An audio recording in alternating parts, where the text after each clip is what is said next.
story. My story. Our story. This podcast, Untold stories being told. What's really going on? How you really feel?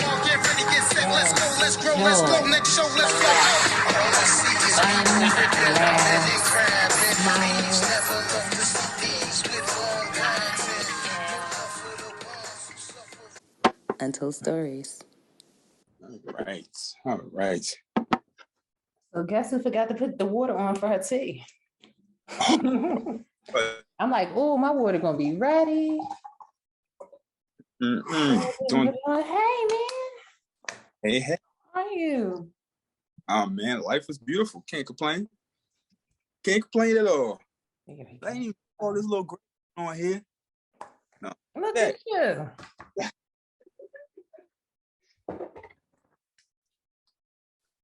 That's interesting. I guess I don't look into the mirror too often. What? Is your little gray? Yeah.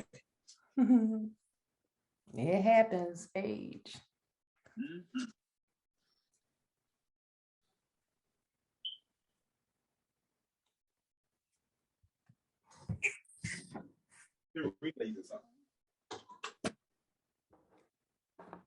Had to get the children together. Had to do the whole Baba thing. Yeah. Make sure the children. How was your day? Well. Yeah.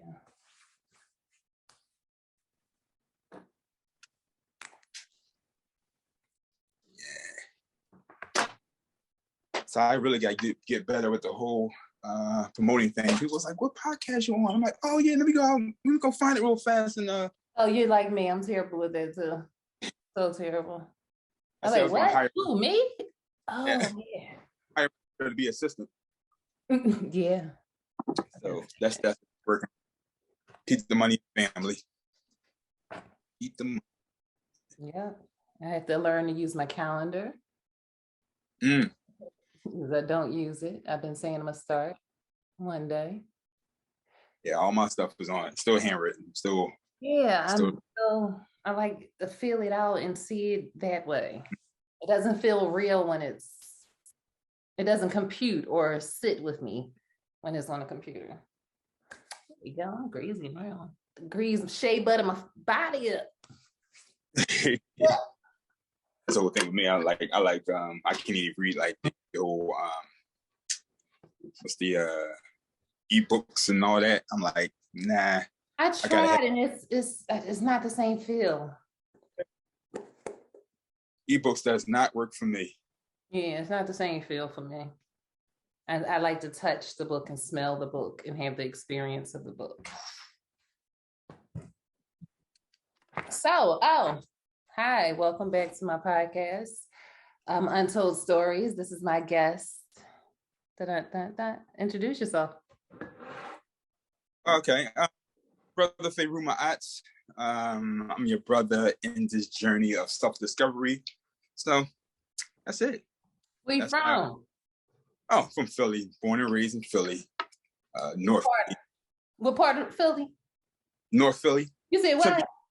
Temple U. North side. North Philly, north side. I just want people to hear that because I'm from North Philly too. I just get excited when I have people on here. Just North Philly. It's like family right there, you know. Yeah. North side. Yeah. So I appreciate you coming on the podcast and talking and chilling with me. I have not seen your face. I know I'm not seeing it in person, but I have not seen your face. It's been years. Yeah. Sad to see. No. Playing, man, they doing their thing. They doing their thing. But can't stop us, man. Nope. We're gonna be together, we're gonna energize each other, and we're gonna keep moving. Because look, this ain't nothing. Nothing. Can't stop energy. I mean, it's like we're a body with energy. So we are energy. So no matter what kind of institution they're trying to create, just trying to stop us, we can't stay away from each other. We need each other. Yep. life. You know, just even through this like digital platform, I still feel your energy. I still appreciate your energy, and it still dies in me. And we're pouring into each other. There exactly. we go. All right, I got a little card game. I'm going to send this to you with some little goodies. It's like a little icebreaker. I'm going to pick a card, and I'll pick a card for you. And the card that I pick for you is you asking me that question. And the card I pick is me asking you the question. Got it? All right. Let me shuffle these cards up a little bit. Are these cards you created, or is this Yeah, I created my own cards. Let's see if you can see it. Untold stories. Yeah. Sorry, I'm gonna pull from the middle. This is your card here, and I'll pull from the bottom my card here. All right, I'm gonna let you ask me the question first. Your question to me is, you have $35 to create a date. For me, $35 to create a date. I would, okay, let's say I'm gonna use this time of the year. I would get some apples, a whole bunch of apples. I would purchase a whole bunch of apples, about 3 bags of apples. I would get the ingredients for a pie, and I will bake a pie and make a hot apple cider and invite my date. Okay, so I still have money. So about this would be maybe less than $10. Then I would spend another $10 on mittens, $5 for each person for mittens. And what's that, $20? And another $10 on 5 for 5 for hats. And that's, was that 20? That's $30. I have $5 left. We'll hold on to the $5 and we'll just sit on the bench and eat apple pie. Drink warm apple cider and watch people. Nice. Okay. I could that sounds like a fun date. Yeah. Fun date. My date. What would you do? What would you do for $35? $35. So we have to be outside. It can't be home. It can be home. It can be anywhere. Okay. Oh, I would definitely, because I got a nice little balcony patio type scenario, and definitely do something outside, a nice little heat lamp or whatever. I would definitely cook. So I don't have to spend, if I got money and I got food in the house, I still have to spend. No, we gonna use the food. I could have had apples in the house too. I have apples. So I would definitely cook at home, and I use the money to buy like a floral arrangement where we have a nice little centerpiece and some candles, or no, not candles because it's windy outside. So we got the heater lamps. Yeah, I would definitely put dinner, wine on a balcony type scenario with heat lamps around it and just have a conversation. Because the scenery is really nice. I'm in the Horsham area, so it's like stars is out and the grass. All you see is grass. It's like open, so it's just Oh yeah, that's beautiful. Yeah, so they're charging people rent to watch stars now, so I don't know if you can afford it. No, it will be no, soon they probably will be like, hey, no, you can't watch their stars. $5 a peek. That's great. Really selling them. Have you heard about this metaverse stuff? So like Facebook is now bridging something into this metaverse, this matrix world, whatever. Someone just paid, I think, 1.2 million real dollars to get be Snoop Dogg's digital neighbor. Did you hear me? Do you understand what I did? Who get that? The people in Facebook, I guess, whoever owns the land. The fake digital land. So Snoop don't get none of that money? No, he already bought his house inside the metaverse. What? Yeah. Wow. Yeah. So I guess some kind of NFT type of situation? I don't know if it's an NFT situation, because I'm thinking like the NFTs, like say people have art on NFTs and they can buy the art for their digital house on this digital fake world. Wow. And so pay real money. Mm-hmm. Wow. Yeah. And imagine like people are buying land up in this digital world. So people want to be paying rent in this world with real money. Somebody got married in the metaverse too. Like, oh, okay. Yeah. That's that's really interesting. Yeah. I would not participate in it. No. I like life. But yeah, that's interesting. Life is pretty fun and cool. Wow. And I like people. I like to see real people. And I like myself. I like my body too. Like I like to be myself and not, you know. Huh? I definitely had a transition myself. Because I was just looking at, I was always wanting to buy real estate and be into real estate. Mm-hmm. And that just really shifts to where I'm no longer interested in real estate. Like, yes, you are. That's the new real estate now, is this fake digital world real estate, because people are going to live in that.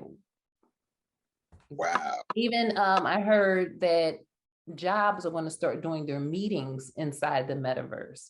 I guess they're going to have the idea, well, it's safer, no contact, and we can meet up and have parties and do everything that we could do, but we can't do anymore because of, the distance. And yeah. Wow, right? So this is really going down. Mm-hmm. Yeah, that's the face. That's the face. That's the face right there. Because you see the movies and stuff like that, and I know that's like a version of what's to come. Mm-hmm. Right? So they are. It's happening like this. It's not going to be as if we're, how we thought about the future. The future's tomorrow, and then. Yes. Remember like the Jetsons and stuff like that? We was like, that's so great, that's imagination, blah, blah, blah. And it's like, now that stuff is happening viciously. Like, It's like, wow. You just blew me away. I don't think you can have spend $35 in the metaverse. You're going to have to do that in real life for a date. Yeah. Like, you really totally blew me away with that, because I hear these things and I really try not to get caught up in all the stuff that's going on, because it can get you caught up. Yeah. And it's confusing. It's because it's not. Yeah. It's like, what? Seriously, really? No. Yeah. Wow. But that's all right. It'd be more room for me to hang out in the real world. Everybody be dancing in the metaverse. I'll be dancing at Lazarus, like, because that's absolutely insane. Mm-hmm. To think that it's possible, to think that it's possible before, it was just like, that's gonna happen. I'm not gonna be around when that stuff goes down. I'm not gonna be around when that happens, but you'll be here. Yeah, tomorrow. All right, let me go to my question for you. Oh, okay. Define what being Black, melanated, indigenous, original means to you. Everything. It's a lifestyle. It's a way of living. It's a way of being. I don't look at it as like Black as a color. Mm-hmm. It's definitely it's an attitude. It's a lifestyle. You live and breathe it. I mean, it's like you ain't got no choice about it. It's just. But it's a blessing, mm-hmm. And I hear how it's a curse and the negative. You think if I woke up and I wasn't Black, you know how upset I would be if I woke up and was like, ah. Yeah. I can't see life without it. Like, and always this way for me. And that's the interesting thing. When I was before 15, I hated being black. Yeah. Why? I mean, I wanted, well, you know, in school, all the girls like the light skinned guys. Oh yeah, I never right? liked light skin, pretty, the pretty eye, pretty hair. And I'll be sure. Everybody wanted, Why you know you what I mean? It looking was at like, me? Don't talk to me. Ugh. No. it was just like, and I was already shy and bashful, so I wasn't talking to nobody anyway. So I look at them and you hoping and wishing that they would say something to me or whatever the case. And I didn't have clothes. I was a nerd. Things going against me. And so my grandma, she didn't help. God bless her soul. But I believe I just came to understanding why she was saying the things that she was saying. Why? Tell me, But because I just learned from my family why they said it, and I want to hear what your reasoning is. Mm-hmm. Well, it's she used to always tell me, "Don't be standing in the sun because you're gonna get too dark." Oh yeah. Okay. And she would say like, "I lip," because you know I have big, bottom lip, and she was like, "Suck your lip in. It's too big. Pinch your nose. It's too wide." Those things. Your hair. She'll beat my hair and brush my hair down hair, get those keys out your head and get. I mean, like. Yeah. And be hitting your head because I got the same kind of hair. I know. You be like, you punching me. Stop punching me with that brush. I was like jumping like this, and she'd be like, "You're jumping for?" I'm like, "You literally hit my head." Like, yes, I would have a lump on my head from that hard brown brush. Yeah, the brush already hard enough. Yeah. And then you hit me on top. You be like, bink, your mic. Bink.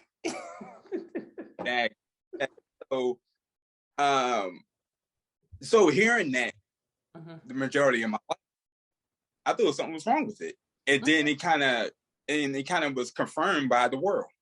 And so African booty scratcher, you look at Tarzan, Bar baby, all kinds of stuff like that. All that stuff, and you get that. So it was confirmed by the outside world. It was confirmed by the media. It was confirmed by your family and everything else. So there was no escape from me. So I had no choice but to believe that black was bad.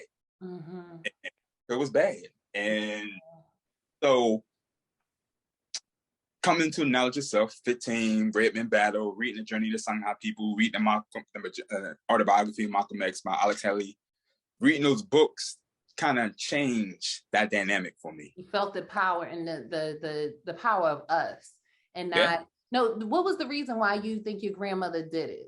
Said that, like, what is the reason you think she did it? It was for protective reasons. Protective reasons. She thought that if I get too dark, the world will treat me bad. Oh yes, but you know it would. But she's right. The world will. Right. Like if you were sitting next to, if you could be next to, and I'm not even gonna say a white person, a light-skinned person, and something can go missing. You know who's going to be looked at first? You. No matter, and the darker you get, the more eyes on you. So she's right, but we shouldn't have to live that way. Right. Like my family members, I have a dark side of the family and I have a light side of the family. My dark side of the family, we joke about color, like just like my uncle used to call my dad's really light, so he used to tease me about my dad, say his dad white, and I used to cry like, no, he ain't, he's black.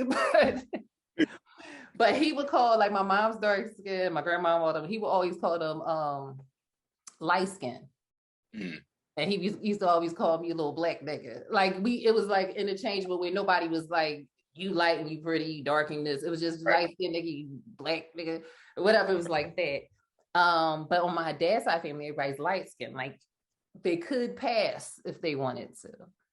And you hear things like, oh, let me see the kids' ears or their fingers to make sure they're not coming out dark, or don't be in the sun, or look at that black this one, that black that one, ooh, they ugly and black, or all that kind of stuff. And just hearing that, first of all, I didn't grow up, I was like blackity black. I love nothing but black. So, but hearing that made me, and I would say this, it made me dislike light-skinned people. And it made me not want to be light-skinned. Like, that's a hard thing for me to be even saying. Like, I'm like, no, I ain't light skin. I'm like dark light skin, light brown skin. I ain't light skin because I ain't like color. Yeah. But it will make me look at them like, oh, I don't want to be nothing like them. How dare they talk about Black people like that? How dare they talk about my people? It was like you're in. Even though I'm lighter, it offended me so much. Even when I see people, I'm like, "Who, your mother?" Like, don't you? It was so offensive, and it is so offensive. But I found out that most Black people think we started from slavery. So everything is, if you're Black, you're a slave. You compared to slave and nothing else. And I'm like, whoa, whoa, whoa. We were speaking multiple languages. We just didn't speak English. Yeah. And some of us did that too, because we traveled there before those people even existed. So, but even if we read it, I don't know, that Stockholm syndrome or whatever the heck happened during slavery, where some people just gave, I don't know. It's their life path. I'm just gonna say that, whatever journey they're on or life cycle they're on. But they equate Blackness with slavery.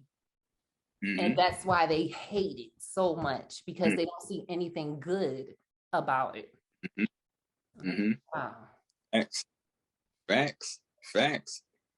It's so true. Like, if your history started, your origin started from slavery, and you think that gave you language, gave you religion, gave you civilization, gave you what's the name? Said they saved us.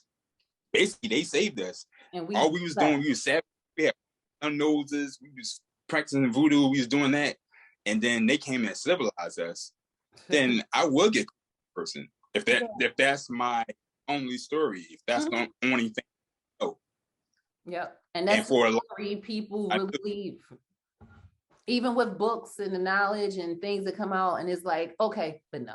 It's almost like, I don't care how much you tell me how great I am. It's like, it's almost as if, it's exactly, if you are mentally abused person, and you told that you're ugly every day, or you told that you can't read, or you can't do, you're stupid, and you can be a genius, but you told that every single day, I don't care if you pass every test, you can get the highest score in the SATs, highest IQ, you still be like, it must have been a fluke. I'm stupid. Yeah, there you go. Yeah. Oh, that messes with your self-esteem. Yeah. And that's where it sits with us, like, when we going to get good, once we do what white people do, once we get the house that look like theirs, yeah, we doing better. And once we stop being around Black people, we doing better. Once we don't look anything like Black, and we start speaking like this, and talking like this, we're a little better. But we're Black, but we just can't be like that Black, because we gotta be closer, because anything that white people do is where we need to achieve and go to. They're the standard. Yeah. And it's the white male that's the standard. It's not even so much as the white woman. Because basically whatever the white woman says goes. Because soon as the butts and stuff they decide those aren't in, they'll be out, and Black women be trying to skinny up themselves again too. But you know why? You know why? Because that's what the men like. That's what the men like. Men like the slave women. He went to slave women because it was just like, that's what they like. And then the white realized that. That's when they came up with them big ass butt things for the bonnets and all that stuff. They ain't got but they'll make this big ass dress with a slim hair and come out there. They look. And we just like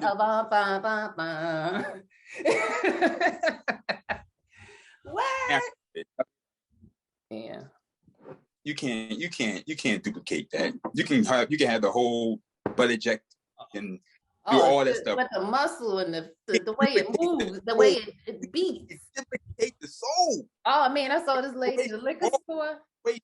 This lady had the amazing, but I swear when she walked, it said, "I'm coming in here," and it just was like, "Hi, y'all doing?" And I just kept looking. I was like, "I just want to touch it. Just want to touch it real quick." I just wanted to feel something to drum the beat, so I could have been like, "Woo!" Like you can't replicate that. I don't care how it was. It was like how Prince can play every musical instrument. You can't play it like how he do. That's how her butt was. It was like. You are crazy. It was like that when she started there, and I was like, wow. That's all you can say is wow. But yeah. Like, go girl. You got it. You know, who those? Yep. So yeah. Oh, so that was okay. What asked you that question? So we talked. We know each other, people. So we talked about some of the things that you're doing. Would you tell the people some of the things that you have done in the past and some of the things that you're doing now? He's doing something really interesting, you guys. Yeah, you know, I have to get better with, I guess, promoting.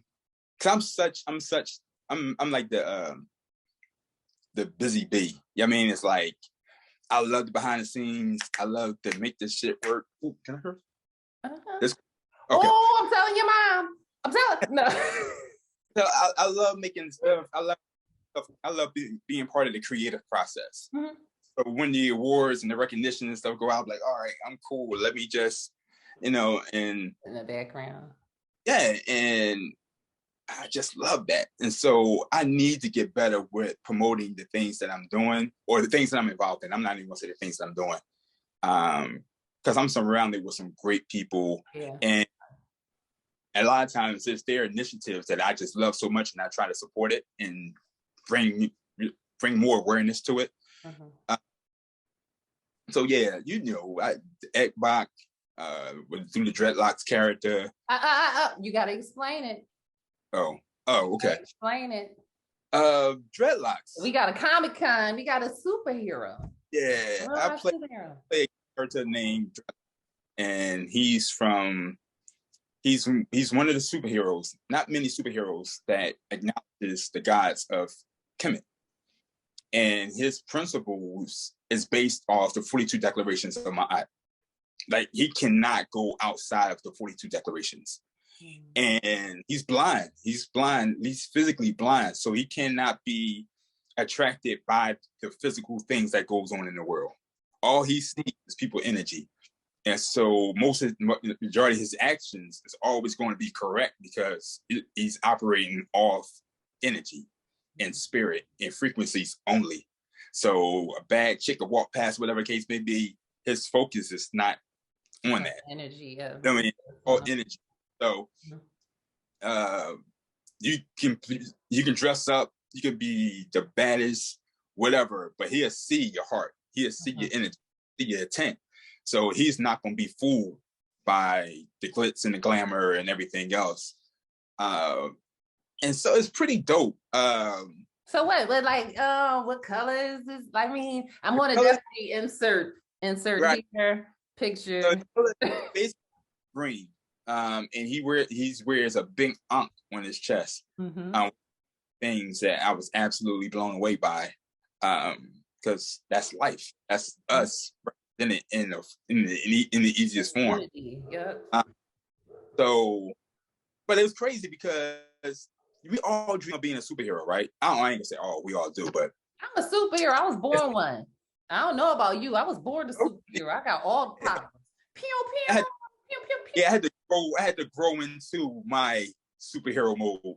I had to balance the scales, you know what I mean? Like, yeah, but you know that's me. I'm a Libra, so I got bit by a god before I came down, and I just like yo. So I was doing a writing program with Brother Yui Oda. Mm-hmm.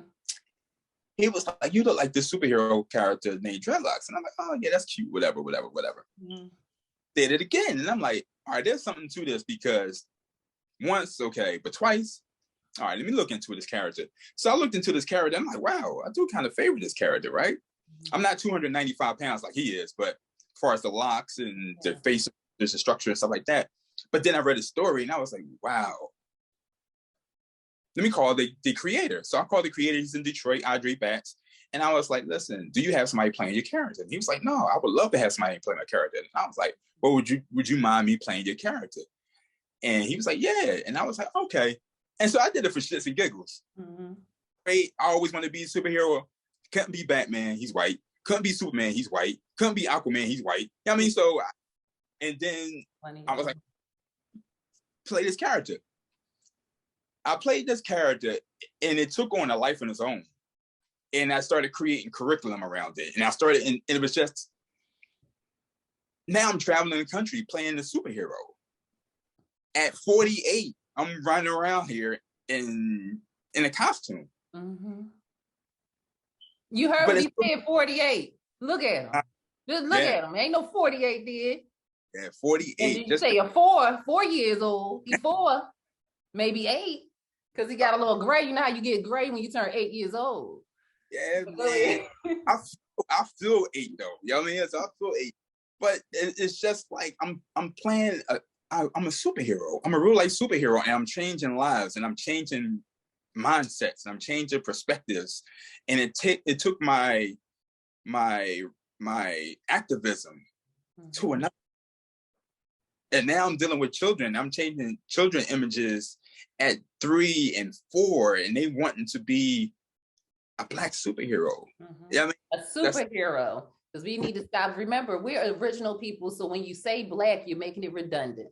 You can say other things before it, but you can't say Black. You can't say Black. If you want to say Black, say Black. But if you're the original people, we don't need to address ourselves before, because we're the original ones. So superheroes, they didn't want to be a white superhero. They wanted to be a superhero. Yeah. And so, you know, I hear what you're saying. You're absolutely correct. We do have to speak to people where they are. And so it's just like Malcolm X said, you know, you cannot talk to a Frenchman speaking Spanish. No. You know, you have to speak to where they are so they can actually grasp that information and the level. But I definitely always on you to make other people understand you. Like you said, if I speak Spanish and you speak French and I want to relay something to you, I need to learn French. You don't need to learn Spanish because you don't need that from me. I need something from you. So I need to make sure that I'm clear and my communication is clear for you. It's not your responsibility. And people do that. They're like, well, you should have understood what I said. Well, you didn't make it clear. I don't read your mind. And I didn't ask you to talk to me. You chose to talk to me. And I'm supposed to know what you was talking about. True. Okay. I accept that. I embrace it. I embrace it. But go ahead. Yeah, finish telling me, because you got the kids and everything, the superhero. Yeah. So like process of like writing a comic book now, a coloring book. It's more like an activity book, to where I'm using the likeness of dreadlocks in our friendly form. And he's telling about like little life stories, life empowerment, life skills through activity and illustration and animation and activities, work, crossword puzzles. Yeah, like the other books, they have the math books, and you have a Superman here. We're going to dreadlocks is going to be everywhere. Eating cereal with you, putting on socks, teach you how to tie your shoes. Exactly. So it's pretty. I never thought that. I just thought I was gonna dress up one time and go to Xbox and live out my childhood fantasy as a superhero, and that was gonna be it. And that was not the case. And you're some kids' real life superhero. You are. Oh, good. Thanks. Yeah, it's at 40 something. I became a superhero. How about that? So it's never too late, people. It's never too late. The only time it's too late is when you stop breathing. Yeah, that's it. My dad is 70 years old. He's like, oh, I think I'm about to do this other job. I'm about to get me to take a class and do this. He's still breathing. Reinventing yourself. You're always evolving. Yeah, have multiple lifetimes in a lifetime. There you go. There you go. And this man has multiple lifetimes too. This is just one little huge thing, a small piece of other things that he does. What else you do? Well, I'm part of a group called the Urban Shamans. Woo! Which is dope. Yeah. Dope.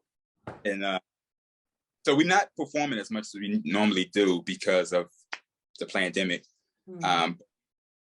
Took a shift. We took a shift in more like teaching children the rites of passage. And so we're more into doing that now, which again is a beautiful thing. And it's crazy because Urban Shamans, I saw Urban Shamans years ago, and I immediately became a fan. Yeah. Not thinking that I would ever be part of it, because it was like, it's You're not just crazy. a part of it. You like a fan, like you like glued to the pieces and everything now. It's just, yeah. Now I'm an executive partner Yeah. of Urban. Like so, but I tell my children all the time, when somebody see greatness in you, step into it. Mm-hmm.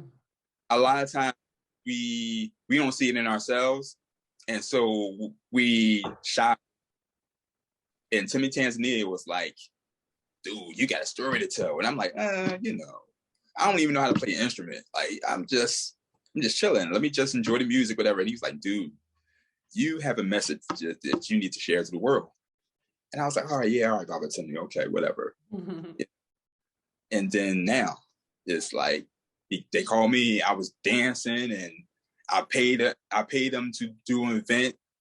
And next thing I know, they was like, dude, like, you want to become a shaman? And I was like, hey, that'd be nice. I'll come sit in with y'all. That'd be nice. I played a little drum, a little bit, boom, boom, boom, boom. And he can dance. He can dance too. He moving. Yeah, and that's what got me in. Mm-hmm.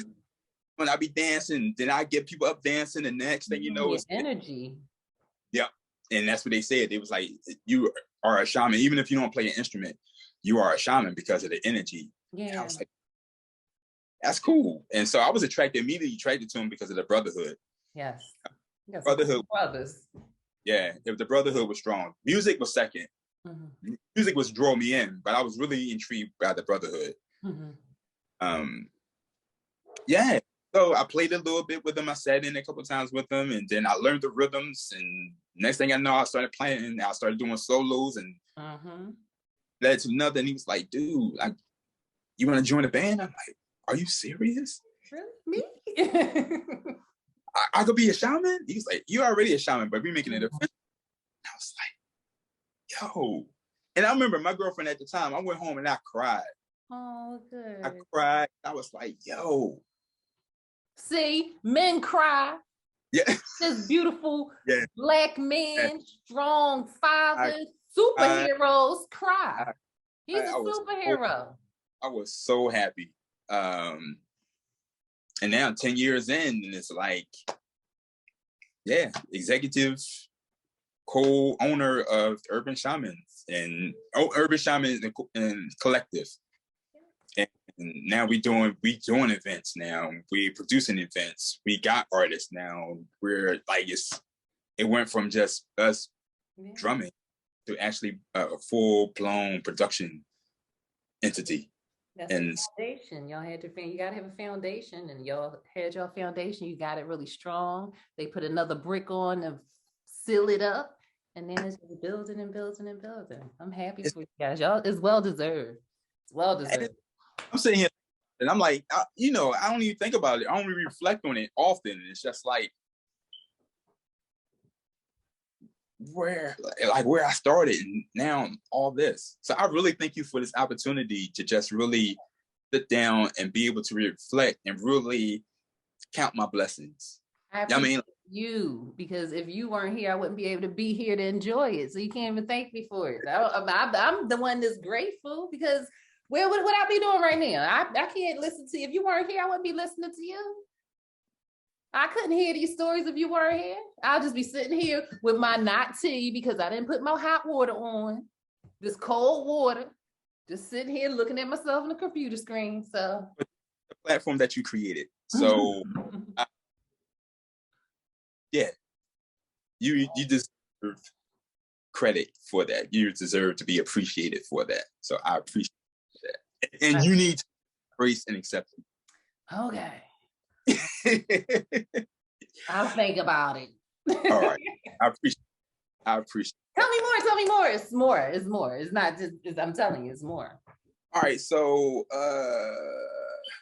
get the Urban Shamans, got that. I got my Be My Eye cup. So this is my nonprofit. And that's what we do. We do rites of passage. We do life skills lessons. And I just started a new entity with this, to where we're actually doing wealth. We actually creating system to where people could become financially free. Perfect. And we're teaching people how to become their own bank. Yes. Individuals to how to clean up their credit. We teaching individuals to, just get budgeting and setting goals and mindset first and foremost. And it's just like, I had the poverty mindset for a very long time. Mm-hmm. I'm just a place where I could see myself financially free. It's a poverty mindset, and it has nothing to do, because I didn't grow up rich. I didn't grow up poor, but I didn't grow up rich or like wealthy by any chance. But growing up how I did, we didn't know we didn't have. Mm-hmm. And we didn't envy anyone to have, because we end up, first of all, when you're from North Philly, there's a lot of boosters around. You get all clothes. You ain't got to worry about clothes. Better tell it. But you gonna get you a fur and some Timbs. And if you want to watch, you just tell the people at the barbershop. So that wasn't a problem. But I see that with people who have that poverty state of mind where they're doing the paycheck to paycheck, because they really don't believe they can be out of their circumstances. Like, it's not even, because if you can look at how we were, I'll just say maybe 100 years ago, when we weren't, I just looked at a story about a man who, the law in Mississippi was Blacks can't be educated. So he bought a boat and created a school on the river. So technically it wasn't part of that law. Wow. So, and even when we started schoolhouses, it was maybe in someone's home. Mm-hmm. And then, or when kids went to college, you packed them up some food and you sent them off, and whoever cousin lived there took care of it. So it has nothing to do with the things that you have. It's the thought that you want something more than what you are, or you're not grateful for the things that you have. That's what it is. That gratitude piece. Where it's like, well, this isn't good enough. Like, yeah, it is. And you don't appreciate those moments because you're constantly looking outside yourself to say, well, I could have had this and I had this. I have people who I'm like, all right, bring the kids over. But do you have a bed for them to sleep in? We ain't had no bed to sleep in. We slept on the floor. And we slept on the couch. And if it was a bed, 2 people was this way, 2 people was that way. Somebody laid on the side at the bottom. But now we can't do that. So you missing out on cousin time. You missing out on doing dumb stuff while grown-ups are downstairs sneaking and having fun, because everybody has to have their own bed now. Yeah, that's true. I mean, the crazy thing about it, the children don't even care. No, they just want to have fun and play. All they remember is that, oh man, I was out with Junebug, and me and Junebug did this and did that. It's like, but you ain't have a bed. Oh, we didn't? But girl, we had fun though. I know, it was hot. Yeah, blah, blah, blah. And I love that, because it's like, as adults, I'm gonna speak for myself, sometimes we get caught up in that. Yes. And it's like, because it's like the society, and we get trying to, we want the best for our children. We want more for our children than we had. But then when you really sit down and talk to them, they don't even remember that stuff. No, the more is the stories, the fun, all those little things, not the things that you purchase for them. And then I'm starting to find with children who get things like just mainly just purchase things, or these, and I'm not like, I'm all for people giving their children experiences. Right. But when experiences become expensive experiences and not just like an experience, I think that takes away from the journey of the experience, or the entirety of the experience. Because if you get focused on, I paid this much money, you're going to have fun. Yeah. But then when you like, hey, we're going to go out to the park and we're going to walk down here to Love Park, and then we're going to go get a pretzel from over here. And then we're going, those things are the experiences that they will remember. Sitting at the fountain, or getting popcorn from out the gallery, or like they may be tired from walking all day, but they can be like, we was on a bus, and then we walked past here, and then we got on the train. Those kind of experiences I think are getting lost. So the children are feeling as though they're entitled a little bit. A lot. Yeah. And rightfully so. It's your presence that they need. Yeah. The presence that they desire. The intimacy that they desire. Not this the color, the glitz. That's spectacle. Yeah, I mean, but they want that. You love me. You took the time out and listen to my stories. You took the time out to hold my hand. You took the time to engage. Yeah. And funny because Jamie Foxx just came out with a book. Yeah, he did. Yep. And I can't think of the title, but it's talk about that kind of stuff. It was like get your together or something. It's a great book, from what I hear. I just purchased it myself, so I didn't get the chance to read it yet. I'm reading Will Smith's book now. Oh, how was that? I heard that's really good. Yo, I mean, the first page is just like Great. he tells his father about the wall, building the wall, and it's just I like that story. Yeah. And he was like, he ain't just gave me a name, he gave me a mindset. He said he gave me will. Like, this is how you first page. I'm like, oh, this book. And Mark Mason, the brother who helped him write the book, I read his book maybe a month ago. Oh, wow. Read a book about the damn, I just read the book.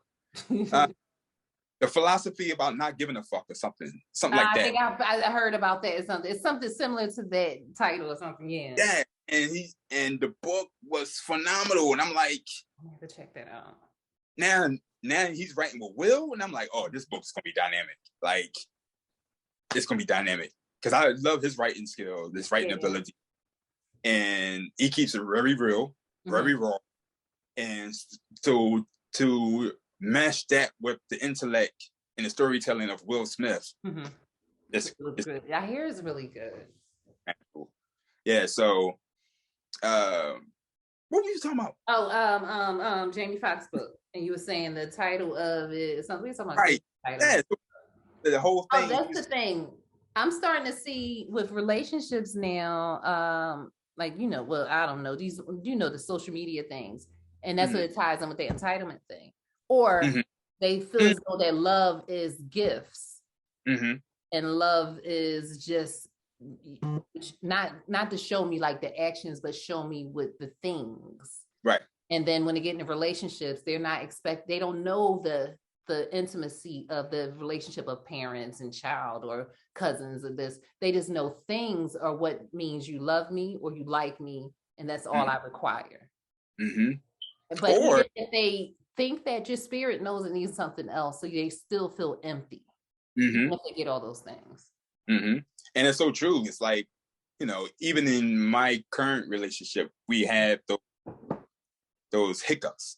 That's like, read the books, you look at the Tyler Perry movies, you look at all the romantic comedy, and so you have this idea about what love is, and love is words, and love is gifts, and love is taking me on this, and I just so head over heels, and you breaking my back out every time we have sex, and it's like, I'm human. I'm not gonna knock it out all the time. You know what I mean? Like, you don't love me. You don't love me. Like, no, I love you, but it's just, I'm human. I got a Charlie horse. I got a Charlie horse. You know what I mean? So it's like, we really, and that's why we did the whole Black love. Yeah, I love that. Because we need to break those myths about what love is. Yeah. Love is not something that you can give. No, it's something it's love inside of you that you share. You nurture it. Yeah. And what you give. And so a lot of times we end this whole, if I don't get this, then I'm not giving you that. Yeah, and that's not love. Because love have no conditions to it. I love you. I have people that I can't stand. I can't stand them. Maybe if I see them on the street, I might punch them in the nose. But I love them. Yeah. And I'm like, if they call me on the phone, you know who you are. Don't call me on the phone either. I'm like, why are you calling me? Is it about the family? If it ain't, I love you. Don't call me no more because you get on my nerves. But I love them. Yeah. If they need me, I'll be there. But I don't want to see their raggedy faces because I don't like them like that. But it wouldn't be, if they don't do, then I won't do, or I'm mad at them, so I won't do for them. Right. No. There's levels to it. And don't be hurting yourself you interact like that. Because it don't feel good to treat people that way. You can't tell me your heart is light when you deny people something just because you just want to do it because they didn't do something for you. You can't tell me your heart is settled. Facts. That's facts. And because even like, and it hurts. You know, sometimes you love and you get hurt because from disappointment or whatever the case may be. He's such a sweetheart. He's such a sweet person, people out there, because he be loving is sweet. He's such a sweetheart. So, but it's a beautiful. I'm not like him. So I ain't never been hurt by love. I don't know what you're talking about right now, but go ahead. But it's instant gratification. I mean, hey, if you really believe in, and we say we're faithful, we say we love the Lord, or we believe God, and we believe in these ancestors, we believe in these entities. But then it's like we're scared to love. Mm-hmm. We're scared to be vulnerable. Scared to do these things, and it's just like, are you really faithful? Do you really have the ultimate faith in the Most High like you say you do? Because if you did, there's no fear in love. Because if we really believe in the law, if we really believe in the universe, we might not get the love from that person that we give love to, but we're gonna get it back. Also, you know, you got to know when you get to that point when you are dependent on somebody giving you something, anything, but we're talking about love, then you need to fill yourself up. You're missing something inside of yourself, because nobody owes you anything. Nobody has to give you anything. And if you never met another person, you should be able to be still full of love and full. That's it. And it's crazy. I just had this conversation with my daughter. Because her mom, her mom is doing her thing, living life.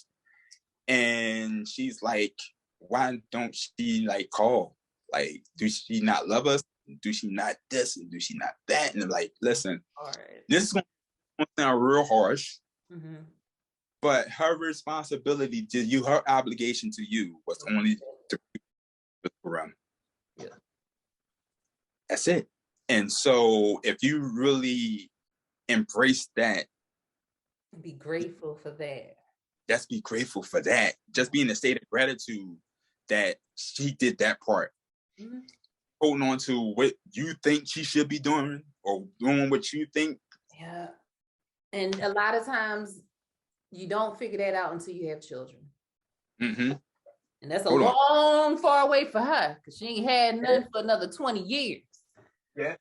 But it takes, but a lot of times people don't get that, and they hope. But I think the thing, they get it, but they've held on to that anger for so long, they won't let it go, because they don't know what their life looks like or what it feels like. Ooh, that looked good. Y'all could have fixed me a plate too and sent it here. Why you ain't fixed me a plate? Y'all could have Uber it. That looked good. Yeah, I mean, listen, I'm an NFT here to you. Yeah, you got it. Oh,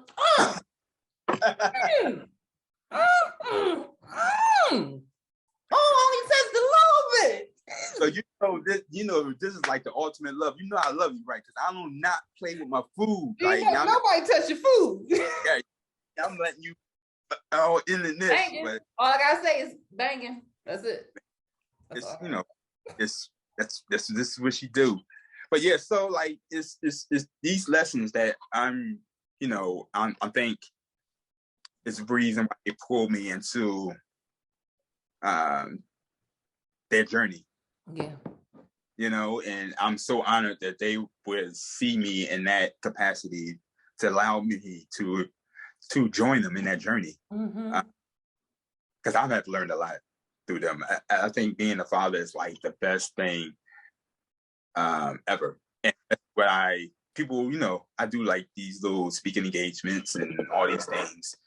And they want to go into the career. Oh, he's a social activist. He's a musician. He's a teacher. He's this and that. And I'm like, no, dude, like, read what's on the bio. It says father, family man, and then all the other stuff.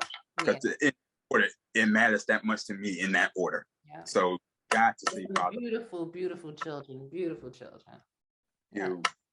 Thank you. They are definitely everything for me. I would not be the man that I am today and doing the things that I am doing today if it wasn't for that. Yeah, I believe that it does. Now, I got teenage girls. I can't stand mine right now. I don't like them. You say the key word, right? Hmm? Say right. You say What'd right say? now. I said you say the key word right now. Oh, no. Let me change that. I don't like them. Period. What the kids say? Period. I don't like them. They evil and they mean to their moms. Why do girls be mean to their moms? Man. You're a mess. All right, let me do another card, and then we're gonna talk about some other stuff because he's not done. He's not finished. He has more to tell you. All right, I'm gonna pick a card. Pull it out. I pick a card for me. And I want you to be able to eat your food. Did you need to take a second to bless it and all that other stuff? I already did all that. Put that energy in there, bless that thing up. She blessed it. Cook this up. I tasted it. I tasted the blessing in it. Yeah. Put the love into it. All right. So I'm gonna go first and ask you a question. Okay. Okay, I need blank in a relationship. Acceptance. I need to be able to have all explorations of every aspect of me. Mm-hmm. I'm gonna get that to you, and that for me makes a fruitful relationship. If you able to express all aspects of yourself, the good, the bad, the ugly, the everything, you have a safe place to do that. Mm-hmm. That's everything for me. Yeah, because that's you can be vulnerable. You can you just like it's me, and they're like, I don't care. I don't like when you do that, but I don't care. So what? Yeah, there you go. And come on, you're leaving anyway. I need that, and it took a while for me to be able to express that, to know that's what I need. Good, because you deserve it. You deserve to be accepted and not put anybody before you. Mm-hmm. You deserve to be the most important person in your life, so you can be the most be important to your girls and everybody else that you're out there, you're touching and stuff. Yeah. You need to be felt full and fill yourself up and have people pour into you too. So yeah, because sometimes people assume what they do is, now I'm not saying it's great, kindness is how everyone should be. That should never change depending on who's in front of you, who's not there or not. Kindness for some people can turn into something that becomes to look like martyrdom. Yes. That's not being kind to yourself. So that negates the kindness right there, because you got to be kind to yourself before you can be kind to other people. But when you, what you said, they need that validation. Yes. That's and it's almost like what you said. That was me. Mm-hmm. I needed that validation. For me, it was like the whole happy wife, happy life. Mm-hmm. I remember we used to talk about that, and I used to be like, no. And he's like, yes, Naya is right. And I'm like, no, it's not right. You got to be happy too. Listen, and that conversation that kind of sparked that for me, because I was still, even though I was doing everything for them, I still felt bad. I mean, incomplete. I still felt I wasn't being heard. Yeah. Because you were happy. You would say that you were happy the things that you were doing for them. But I used to always be like, well, what about you? Yeah. Because you come first. Yeah. Yeah, but I got it, baby. I got it now. Yay! And life is so much better. Yes. Philosophy. Because it's just like, because I could, if I could be the best me for me, then that's a win-win for everyone. For everybody. You know, and it's just like, and I'm able to accept others, and I'm able to accept their shortcomings, and I'm able to accept those. As long as you can accept mine, we good. And so I'm happy about that. Yep. Really happy about that. That's huge. Yeah. See, he's just gonna eat in front of my face that good food. That's how it's be black people. Blacks. Just say it now. It's the blacks. It's always the blacks. say I had to eat it now. She said, you got to eat it now because it ain't gonna be. If you don't eat it now, you gotta wait till tomorrow. So when you got that time window where you miss it, but then if you leave it for tomorrow, the window open back up because it tastes better the next day. But if you miss that window before that, you done missed it. You're right. So you gotta eat it now, or you have to wait all the way till tomorrow. And I'm not waiting till tomorrow. I'm gonna touch your food again. All right. Well, this is your question. I had this. I'm gonna get another one because I answered that question before. What would be for you though? Oh, for me, what was the question? Oh, what do I need in a relationship? Freedom. It would be acceptance as well, but more. It would be acceptance, but more freedom. I cannot be tied down. I won't be tied down. You can be tied down, but I won't be tied down. Okay. Yeah, and not just and people think freedom means that you can do whatever you want to do, but I can do whatever I want to do anyway. But the freedom is more of the other person being free to be themselves and seeing me be free to be myself and not feel the need to change themselves in order to accommodate my freedom and not needing me to become less to make them feel better or more. So I need my freedom. Then everyone's happy. Like freedom to exploration. Just freedom, just be me. Yeah. No bars or no restrictions, and because I'm honest, there's nothing. Whatever you ask me, I'm going to tell you. It's nothing for me to hide, or if we have certain understandings, to have a conversation, to communicate. I'm very open. But so yes, the freedom. Though. We had that conversation too, and we talk about Will and Jada. The entanglement stuff. Yeah, talk about that kind of stuff all the time. So I'm definitely open to it. Not so much for me to have the freedom to do whatever, but I'm older and experience more life, and so I don't need that anymore. Yeah, and sometimes you need your age. You have to experience certain things, and when you don't, I don't know how old your mate is, but I know someone who's had a mate that was significantly younger, and I'm like, if you gotta let them be young. Yeah, you cannot rob them of those years because you don't want them to be older trying to be young, and that's what will happen. Let them be young. And it curves a little bit, but they still need to have their time. You had the time, how good it felt, that you don't even need it anymore. Right. So yeah.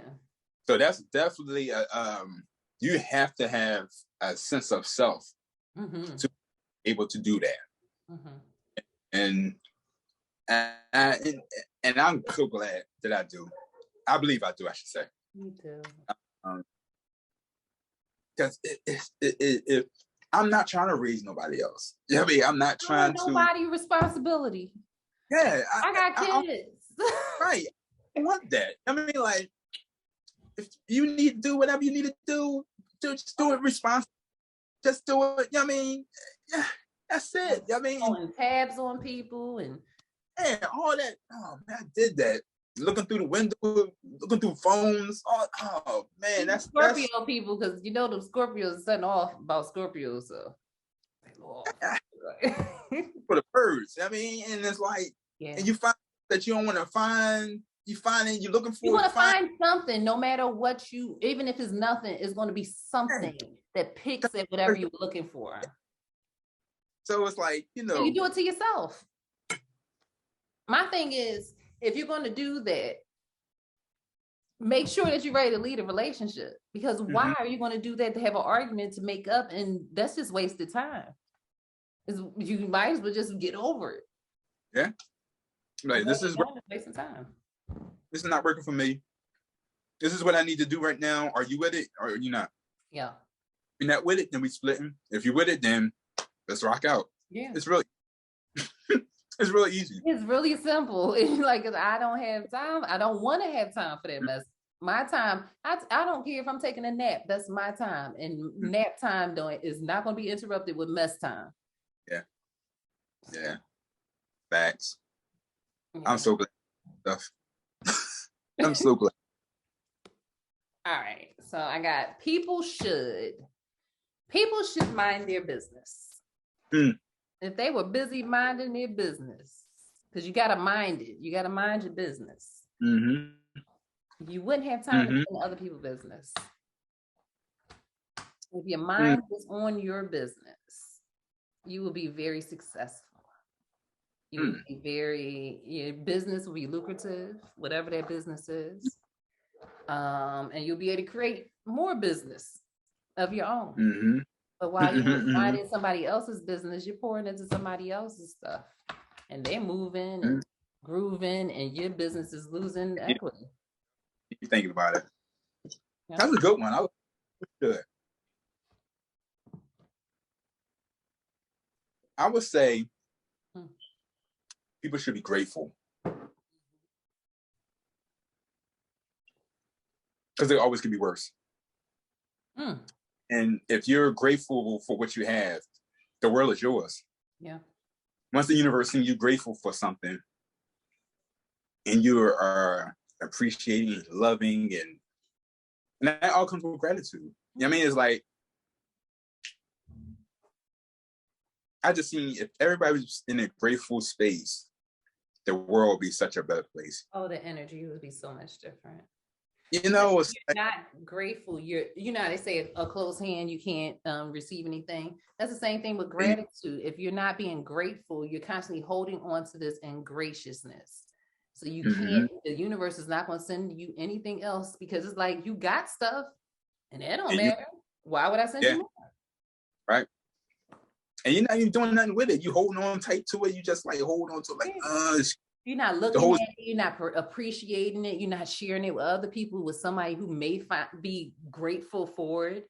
You're not passing it along, you're not exploring it. You just you ask for it because you didn't get it. You got it because you asked for it. Everything you get in life is because you attracted it to you.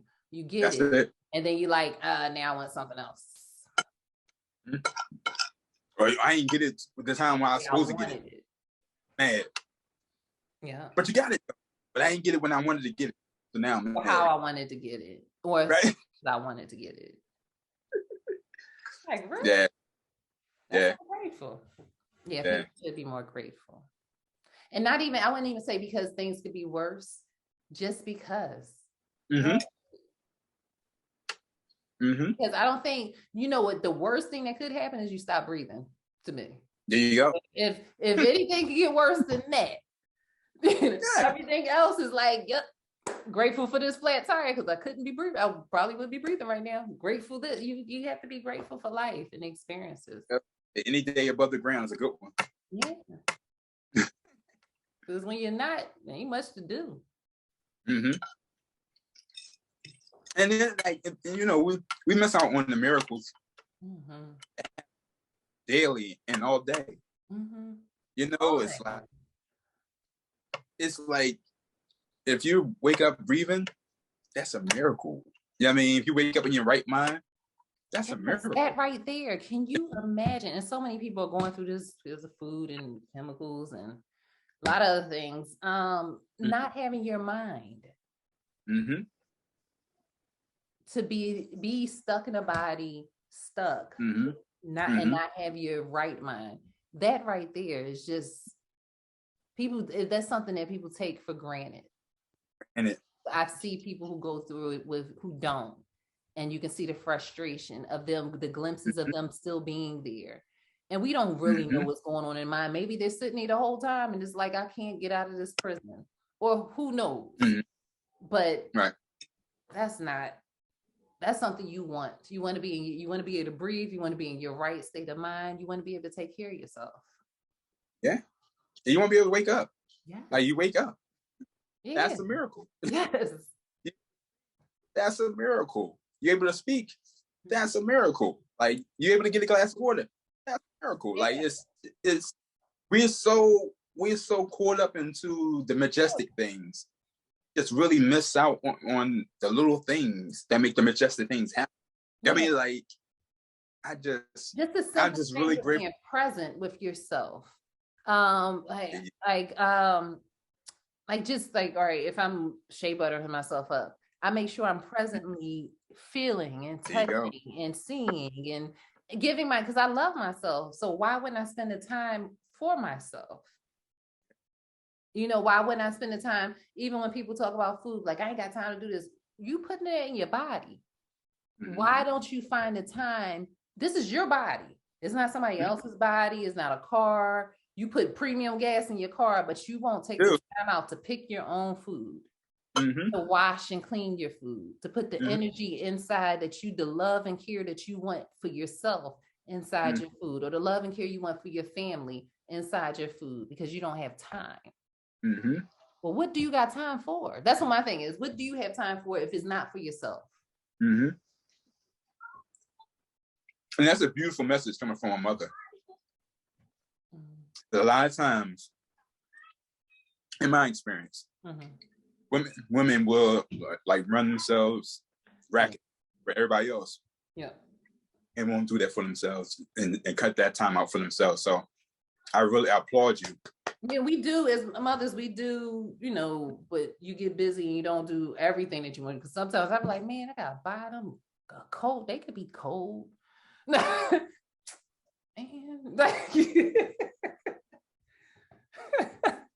Sure, man. I wanted to go to a restaurant, but they gotta get a coat. Yeah. All right. No, but when they blow up, they be like, thank you, Mom. They be like, thank you, God. Thank you, Mom. You're the bestest. And that makes it all worthwhile. But no, you have to give yourself that love. You have to give yourself that attention, because you can't, if you expect somebody, a mate, to give you, to pamper you, and you don't even lotion your own feet up with care. Yeah.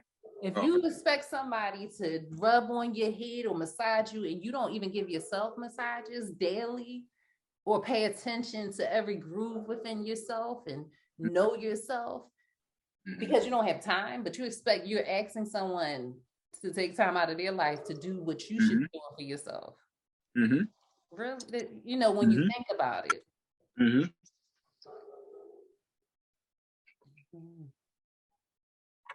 You know what they say about that? What? And self-care is worshiping the divine within yourself. You should do that every day. When I wake up, I make sure, even if I wake up, if I had like a dream or something where I'm not in the best of moods, because most of the time when I wake up, I'm like, yay. But if I know that it could have been anything, or the kids wake me up and just irritated me or something. Like, where's my uniform? Like, well, didn't you get it together? Like, oh goodness. But I make sure that I smile with my eyes first every morning. That's the first thing. If the first thing before I pick up a phone, before I turn over, do anything, I stop, I breathe, and I smile with my eyes. And then I allow that smile to encapsulate my entire body before I even smile with my mouth. I make sure I feel it going down to my toes, and I see my toes smiling, and I feel it. And then I smile with my face. And then just that right there is like, I just prepared my whole body. There you go. But that's a great thing. Is just, that's what you do for yourself. If you can do anything else all outside of yourself, you can at least bring joy and just talk to yourself like, oh, Knees, you doing it today. You done bent down and even cracked. Go ahead, Knees. You got to cheer yourself on and appreciate yourself. That's it. That's a beautiful ritual. You have to. That's a ritual. Because this, all kinds of energies can encapsulate you. But when you have an energy that there's a group of people with a certain energy, then it can be very contagious. So when you know that the energy surrounding you may not be the healthiest or may not be the lightest, you have to make sure that you protect your energy or reserve and massage that energy within yourself for your day to start. And not just because you're worried about their energy, because you want to share this energy, because maybe they never seen it before. Maybe you never know how it feels. And you're like, oh, I'm going to sprinkle some of this on you. Now take it with you, you know, to change the way the air and the wind moves. It's beautiful. It's true. I definitely conscious that I do have that ability to. My responsibility, like, really is like, because I could be not even me. I could just, let me just say, the life force, or because I'm really accepting the fact that I'm a vessel, and I want to be that energy or that spirit to give people the permission to do what they want to do. Free, yeah, be themselves. Be themselves. You know what I mean? Like, a lot of people want to do it, but they scared of social. Oh, they're so afraid. You know, no, I want to be that spark to ignite that self-love. There's been so many people who said to me, around me, like, I know so many people always would say, I can be myself around you. And I never understood what that meant until one time I asked, I said, well, who are you being when you're not around me? Right. And then I got it. And I was like, oh, that's why you don't invite me out when you go certain places, because you're not being who I know who you are.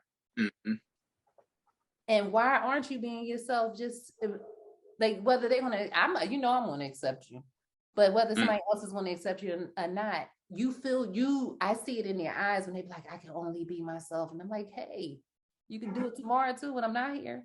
And the next day and the next day, and F the other people. But it's sad. People are not being themselves or living in their own truth. And they're sitting in their body, watching themselves be something else and just sitting back. And that's really sad. I'm so glad that I no longer have to do that. That's a sad existence. It really is. And but as this process, you know, everybody's going through their journeys and their divine, and you have to respect that. You don't have to, but it's better that you do. Yeah, why not? Why not respect it? Yeah. Why not? It ain't gonna hurt you. It might hurt you if you disrespect it, but it ain't gonna hurt you if you respect it. I mean, just makes it, I don't know. I'm just so glad I'm not there no more. So glad I'm not there. Oh, but where are you? I want you to talk. It's I don't want to hold you too long because you got the family to get back to. But I do want you to speak about this wonderful thing that you're doing with men, not just fathers, men, and birth. And so I'm part of this group called Doula for Dads. Doula for Dads. What is it? Doulos for Dads. Okay, so doula is a Spanish word or something like that, or I think so. I forget the origin. One of our members did this whole research. He did this whole presentation on how we should be labeled doulos as opposed to doing doulas. Doula, feminine. The feminine one. Female delivering the baby or whatever, and men are doulos is the masculine. Not so much saying that it's a man per se, but it's a more masculine. Oh, the masculine energy. Okay. For what we're doing. Yeah. And so as you know, I delivered one of my daughters, and that's like one of the greatest experiences ever. See, men deliver babies. Men go all up in there and grab it out the vaginas.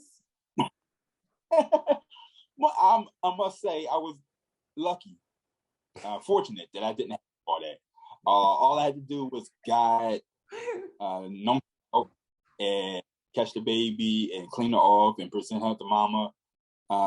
If every father could experience that I think what we're experiencing as far as like toxic masculinity and over hyper masculinity and things of that nature will be a lot less.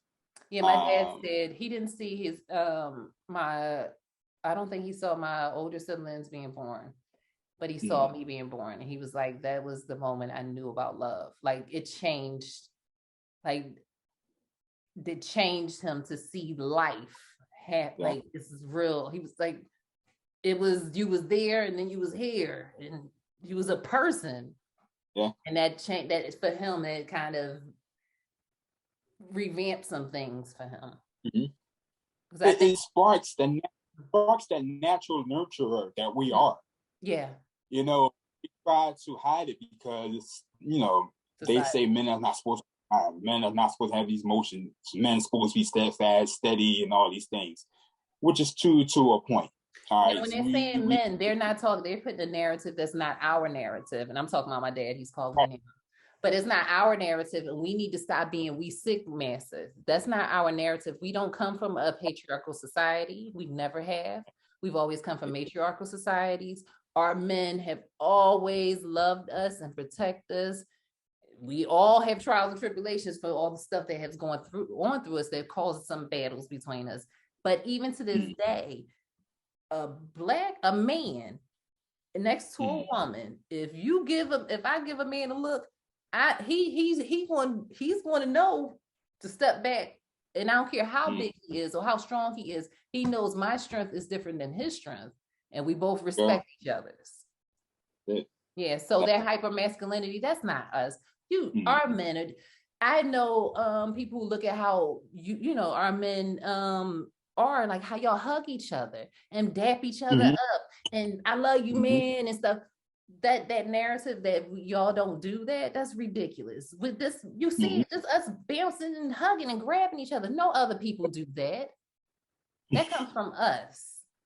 We're not doing this, shaking hands. We give in hand, all that. That's how we are. That's so true, because like when I see like Kamua, I see my brothers, and we go like, and we go hug each other. Like, damn, didn't that hurt? Like that. I want to grab you. And it's like, no, that's just. I wanted to grab you, brother. I want you to feel me because you're my brother. You know, that's part of what we do. We don't just go in with a hug. We're going at. Because y'all warriors too. That's the whole warrior. Iron sharpens iron. There you go. So I had that experience with catching my baby, or catching our baby. Yeah. And then I had the opportunity I had to do some training for that to build up the confidence that I was able to do it. Because when my empress first told me to do it, I was like, you crazy? Like, why we just can't go to the house? Like, Dad, like, you crazy? Like, you want me? You got the baby with like no kind of experiences, no nothing. And she believed in me so much to where I had to do it. I had to step into it. And we're not together no more, but it's just like, I would be forever grateful for that moment in time. That's like, that changed my life. I mean, wow. Having that experience of just like catching her, cleaning her off, her like first person she saw right up at you. Yeah. It's a bond there. It's something that's there that's, you know, like my dad said when I was born, because this has always been my issue throughout, like, trying to get out of here. Like, man, like I remember being like 4 or 5 looking at leaves on the ground, like, when you coming to get me? Why y'all got me here? My dad said it was when he was given to I was given to him, he whispered in my ear Allahu Akbar in both ears, because we were born Muslim. And he said, I looked up at him like, why? Why am I here? And I remember I had the baby about like 7 years old. My dad, he came up to me, he said, baby, don't let this world break your heart. And he just knew that the world was going to break my heart. He was like, don't let this world break your heart. So he's like, when are they going to come get me? I'm ready to leave. But he said, I looked up at him and just looked at him like, you got me here. But you was just knowing. You was just born with a knowing. I was like, oh my gosh, not here. It was like Groundhog's Day. Not again. Awesome. But yeah, that connection. Yeah, I mean, like. Oh wait, so you have this thing?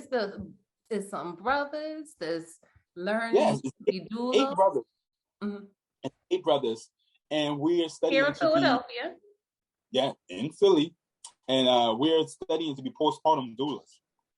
And so, what most people don't realize is that the first 6 months of the baby being on this side is instrumental for the family. And by us being in the society that we are now, because back in the day, a lot of families lived together. They all lived in the same household. So it was like, or the next door neighbor was a grandma or something. You know, they was all right there. When they had a baby, they had that support system. They had the mentoring of the grandma. Babysitters. They had, real support. In today's time, we don't have that, and so a lot of times the mother is by herself, and especially if she's a new mother. She don't have nobody she can really call on or talk to or whatever the case may be. Because it's different. If you don't have a grandmom or a big mama, you don't know. These girls be out. These girls be out the next day with their baby. I'm like, oh, your stuff gonna fall out.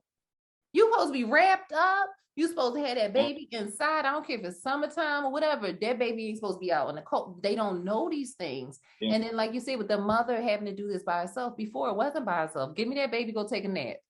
Somebody make you some soup. They made food for you the whole week. They took care of this. Nurse baby, I'm taking the baby from you again so you can sleep.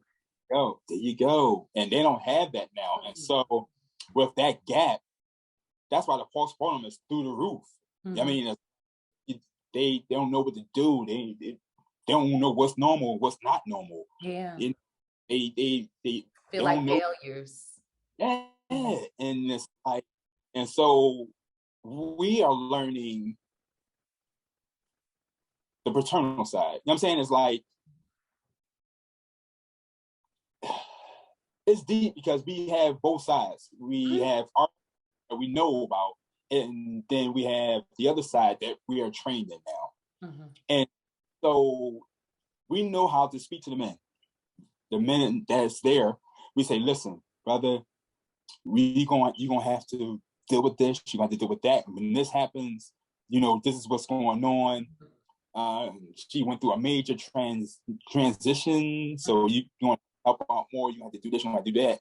And it just eases the anxiety for everybody. And that helps with the woman, the tension between the man and the woman, because if he's able to see where she's coming from, or be able to, not even if he doesn't understand it because he can't go through it, but say, okay, these things possibly can be this, and that stress is not on her, then she can say, okay, continue that loving thing that gets separated when a child comes, a baby comes. Yeah. And the encouraging that this is only for a short period of time. Yeah. See the baby, and the baby's crying. The baby, you got to feed the baby every 2 hours and change things like that. That's a really short period of time. It really is, but it seems long. I think it's gonna be forever, and you just have to constantly encourage them, like, listen, this is only for a short period of time. Before you know it's over, and you're gonna wish that you had bonding with them. And so bonding here, 6 months to 2 years, it's gonna last the rest of your lives. And so, and the pheromones, all the science to it. So what the men and women, I read this article on Oprah magazine when it first came out. I probably can never find it, and it was so prominent they probably get rid of it. It said men who are in the household, fathers in the household with their children, with their girls won't go through puberty too early. The pheromones share with from the father, and the pheromones the daughter shares. It prevents puberty from happening too soon. Wow. So just that, like when you get to the deepness of the importance of parents, not just the mother, the father as well, and how those dynamics change if a certain one is not in the home, or it's not just a physical thing, it's a spiritual thing and a chemical, biological thing. And like you said, the science is now supporting that. And now this is the things that we're learning that we're like, dang, we need to tell these brothers that. We need to tell these sisters that. We need to tell these families that, because the father can't be or shouldn't be a second-class citizen or an afterthought. Ever. Or babysitter. Or babysitter. You know what I mean? And men have to come out their mindset of that. I'm just watching my child. It's like, no, you're raising your child. You know what I mean? Like, it's like everyone has to get out of the mindset that the man is, like you say, a secondary person. He's the first, he's a primary person too. It's not primary or secondary parent. He's a primary person too. He's half of that DNA. Yeah. That person is just that shared responsibilities there. But when it's like, okay, this is just the mother's turn, and this is what she goes to do, the man feels as though he can't do anything. And men, from my side, I'm not a man, so you let me know if I'm wrong, need to have a responsibility, need to have a job. And if they don't have a job or find where they fit in, they're very simple, and not simple is like bad. Simple, it's no point in me being here. Let me go here and do what I have a job to do. But I don't see anything for me to do, so why am I here? Logically, I need to go someplace where I'm needed. So it's not even, it's like an innate, natural thing. It's like, oh, I'm not needed, so I'm not going to be here. Has nothing to do with caring, has nothing to do with not loving. It's just like, logically, I have nothing to do here. I have to be doing something because I'm a man. Right. So that's, That's so true. And that's why a lot of times men run away at work. They're working all the hours because they feel useful there. They feel like that's all right. If I'm not gonna do nothing at home, there's nothing for me to do at home. Let me make more money to make things easier. Because I'm equaling it out now because I'm still a man and I'm still contributing. Because he doesn't feel like he's contributing if he doesn't. He's like, I can't do anything with the baby. Yeah. And especially also, I don't know. It has to feel. That's your child. As a man, that's your child. And you're like, I'm worthless. Yeah. Oh, my goodness. But it has to feel like less. We had to deal with that a lot. And that's the psyche that we have to kind of program. I mean, that whole psyche, because there's a lot of things you can do. If she's breastfeeding, you can get a baby a bath. If she's, swallow the child, you can wear the child. There's so many things that we can do. Or you can massage that boob while she's the other one hard, and you get that one. Then you might get some later on. You massage your boob, you might be massaging something else. You better talk that too. But it's so true. And so we come up with a list of things that they can do, and just have that opportunity to be able to express those things. Yes. Amongst their peers. Yeah. And it be able to verbally express those fears, those stereotypes, those I don't know what to do. Unknowing, like I don't know. Do you know? Or no, and you don't know either. Whew. Yeah. Because sometimes it's not even just wanting somebody to have an answer. It's like, I just don't want to be the only one that don't know. Right. So you don't know either. Oh, we'll figure it out together. Yeah, because that's the story. That's the story that I share a lot. Because it's like I didn't always know these things. Yeah. And I hear the stories where I didn't know. And now looking back and reflecting back, I could have did things differently if I would have known. And these are reasons why I'm going hard with my studies. I'm going hard with the classes and things like that, because this is not just for the dads, even though it's titled Doula for dads, but it's for the whole family. The family is bringing it back. Society from the whole family. Serving the family. I'm not just serving the dad.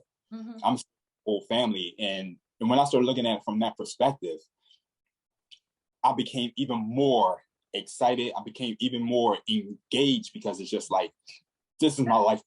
My life purpose about reestablishing our family and our morals as, remember the stories when you look at Django? Django, right? That's a love story. That dude went through all that to go get his right. Broomhilda. He said Broomhilda, I'm coming to get you. to get his wife back. Yeah. And now we're breaking up. If you need a taller seat up, I'm out. Yeah. You ain't do this for me, so you must. Yeah. It's so easy to dash because you don't. The other thing, like we said, people don't know what love feels like. I know so many people who never experienced. I don't care if they have mothers, fathers, whatever, but they never know what honest that like you said, being able to be to trust that somebody's going to catch you and they're not going to let you go just because you did something bad or you did something like this. So when they do experience it, they like, no, this can't be right. This can't be true because nobody else does this. So I'm not going to be able to, I can't reciprocate that because that's not right. And it's not safe to be that way. Yeah. Somebody's going to drop me. Yeah. Yeah. And that's so huge because I think, we have that issues even in relationships where if you didn't have a father present when you was a child, you don't know what it's like to have a man in the house. And so you don't know prisms is foreign to you. So you might look at him raising his voice or being passionate about his speech. You might look at it as, oh, he's going to hit me. Can't talk to me like that. Or he's aggressive. Yeah. And so I'm really excited about the possibilities. We are the first to be actually doing this. And it's funny, it's like the reverse role. We go into these classes and women see us like, oh yeah, we need the light bulb change over there. And can you I'm in this class. And can you no, we here to present what? And like, no, we're here to present about, postpartum doulaships and what you teaching moms how to breastfeed? I'm like, no, we're not teaching them how to breastfeed. We're giving them strategy to make it more a pleasurable experience. You? Yes. Me. Yes, I am doing it. And so, and then you get hit the bias because it's just like, are you trying to take over our industry? And it's like, no. Hold on, excuse me. Whoa. I'm gonna just straighten this shit out right now. Reason why people aren't being doulas is because the white industry, because nobody was going to hospitals, they prevented Black women from helping out with births because they weren't making money. We've been doing this since the day of time. We have been continuing to doing it if it wasn't against the law, their laws. Rules, whatever. So him ain't nothing. He's appropriating or taking over. It ain't no black or white. I mean, Black man and Black woman, and we won. Now, I don't know how y'all doing your other cultures, and if y'all separate yourselves, but my half is another man, a Black man. Right. But so that's not taking over nothing. And if any other sisters feel that way, email me. We can talk. But that's the thing, though. It's like, this is our industry. This is our home. Yeah. Why are you in our home trying to take over our home? And I'm like, no, we're a team in this. Like our home, like you said, our home. Yeah, this is our families that we're saving. I don't care if you do it or I do it. I don't care who does it. As long as somebody's doing it. And that's where I'm at with it. But I understand though. I understand the dynamics of what she's going through because it's like. Well, they don't have no problem with other people taking it. So you better not. Like I said, inbox me or email me because if you got problems with people that don't look like us doing it, don't have a problem with them, and you have a problem with my brother doing it, your brother doing it, then we all got a problem. And like I said, inbox me. We can have a conversation. Because if you ain't got no problem, everybody else doing it and they making it their business, and now they got schools that you got to go to them to learn from something that we've been doing all our life that they don't even know how to do, and that we had more problems with them doing it with us than any other race or culture. And you want to say my brother can't do it? Y'all done got me but they say y'all done got me in my bag. Inbox me, like I said, inbox me. Go ahead, brother. Finish telling them. What did? But yeah, so it's a beautiful thing. I welcome it. like I said, I understand I'm part of the collective karma. I'm a male. I know Mel has been did some really messed up things. I understand the collective karma that I'm a part of. So I'm not mad. If anything, like I said, I want to embrace, I want to help. And I'm not trying to take over any way I can help. I just want to be a helping hand. Yeah, you coming at it in a different way. You like you said, you're bringing us together. We are not going to be anything separate. Yeah. I need if I'm walking, I can't walk with I'm a hop. I can hop with one leg, but it'd be better if I had my other leg. And I'm tired of hopping. Yeah. We should be tired of hopping. We should want to walk or run. And we can. And you're bringing us together to walk instead of hop. I love that. I love that analogy because that's so true. It's like, I just love it. I really, if you would have told me, if anybody would have told me I'll be doing the things that I'm doing today, I would have told it was out of their mind. I mean, like, to be making history. Because this is going to be big. This is going to be, it is. Going to be big. And it's really going to bring us together as a people. Yeah. It's going to really look at each other with more love and compassion towards one another. And it's just so dope. Like, I'm like almost ready to tear up because it's just like, this is everything that I always wanted to do. Like, I'm like being 12, right? I was 12 years old in school. And everybody was asking, teachers said, what you want to be when you want to grow up? And I was like, I want to be a doctor. I want to be a basketball, I want to be a rapper. I want to be these things. And I was like, she came to me. She said, what you want to be? I said, I want to be a father. And she was like, what? I want to be a father. You don't want to be a basketball player? You don't want to be? I was like, no, I want to be a father. Yeah. And I said that with such conviction. She was just like, that's strange. Yeah. Weird, but you really want to be that because you said it with such like I'm determined. I'm going to be that. And that's them from my father not being there. I just want to be what you didn't know. What I wanted. I wanted to be what I wanted. And I was afforded that 5 times over. You are, no, not just that. You're being a father. You are, we say a tough, or in Kemet culture, a tough, or you're a father, or Baba. You so many. You really are. You have a career as a father, not just to your biological children, to so many. You did it. Yeah, and I'm saying I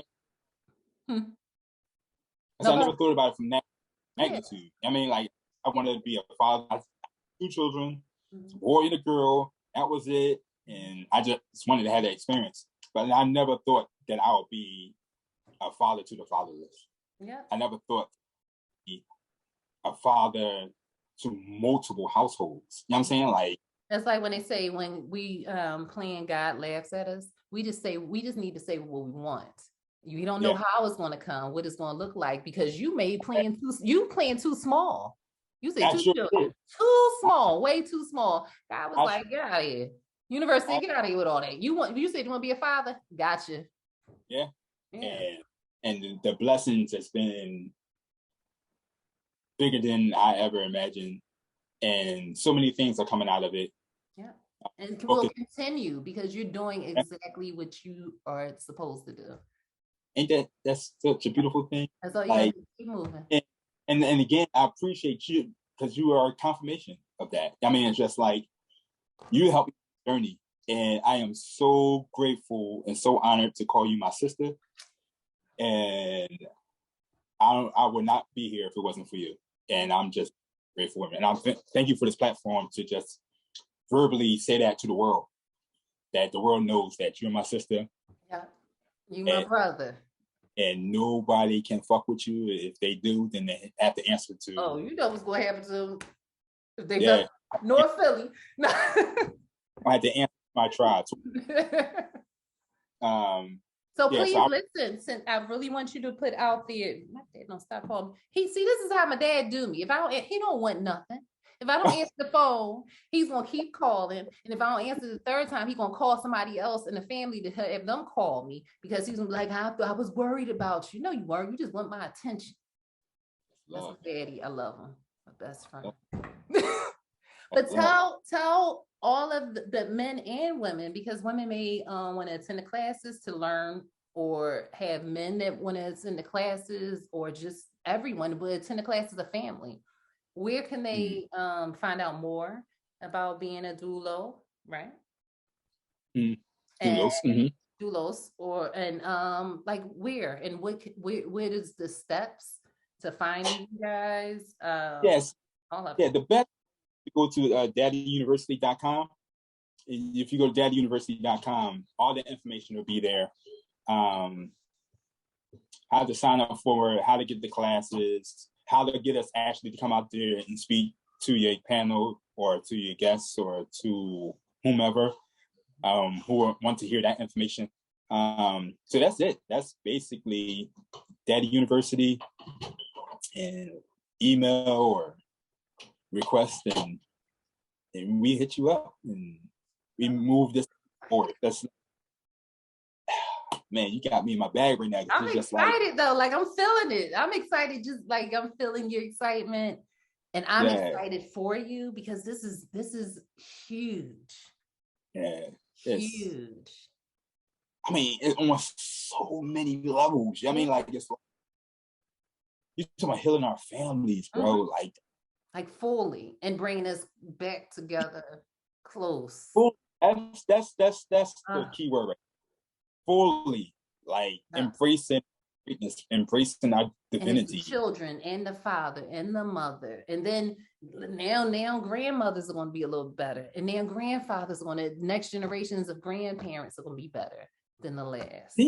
Imagine us talking to each other with love and seeing the divinity in our mates and really pouring in. We are loving ourselves so much to where it's just pouring over. Yeah, it's just disgusting. You be like, stop, get your love, push it back. You got too much, I can't breathe. You know that? Like, I want to love you too, but throw my love for you. Stop throwing love at me. Like, you hit me with your love. Like, it's just really. Yeah. Like on, it's just like, it's really like coming out. Imagine they're like, are you again? And you just throwing love, you Mortal Kombat love with people. Are you again? I feel that. Just got the pink or the green light coming, hitting the heart chakras, and they just like, they're pumping off fast. And it's like, you know, instead of them hurting the person because you still in battle, but you like, I got you in love. And you're like, oh man, you done loved on me. No, he done got me with the love. You know, that'd be awesome. Awesome. I'm gonna kick your attention, but then I'm gonna heal you with the love. That's beautiful. that's great. So if I ever come up with that concept, I'm gonna make sure that, you know, I'm gonna be like, yo, whatever you come up with and you be successful with, your success, it brings me so much joy that's the only thing that I can get from it. It'll be nothing else you can give me but the joy, because it's nothing that equals that.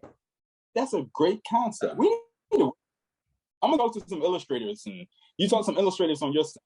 See if we can come up with something like that, because that's a great concept. Yeah.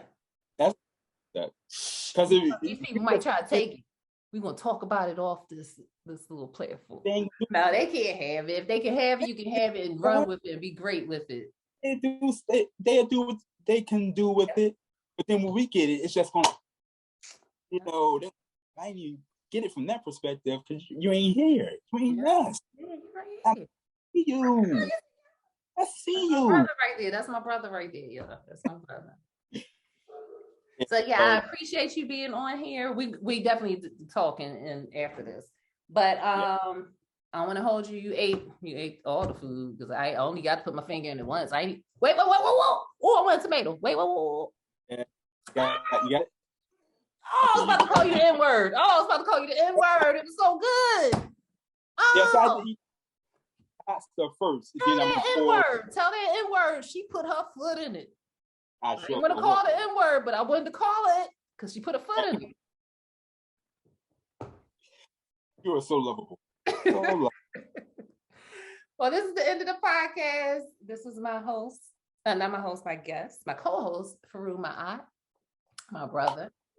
Yes. This amazing, amazing man, God of a man that's here and just bringing, it's just greatness. And so follow him on, you have any social media? Do you really do social media? No, not really. I mean, I have platforms, but I don't really get into it. I'm going to find all his platforms. I'm going to make sure I post it. I appreciate that. Find him. And again, daddyuniversity.com. Mm-hmm. Yeah. You can find him with the Urban Shaman. Yeah. And Urban Shaman. Link of stuff. The Rites of Passage program. Hold up your mug again. Do you have it? You have your mug? Oh, hold on. There we go. Yeah. Holla. I appreciate you, brother. I'm going to let you go and we'll talk soon. Yes, I appreciate you so much. Thanks again. Namaste, family. Love y'all. Namaste. Peace. Peace.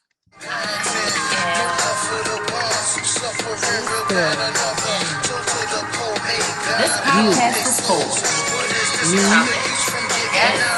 Our podcast is for you, for me, us.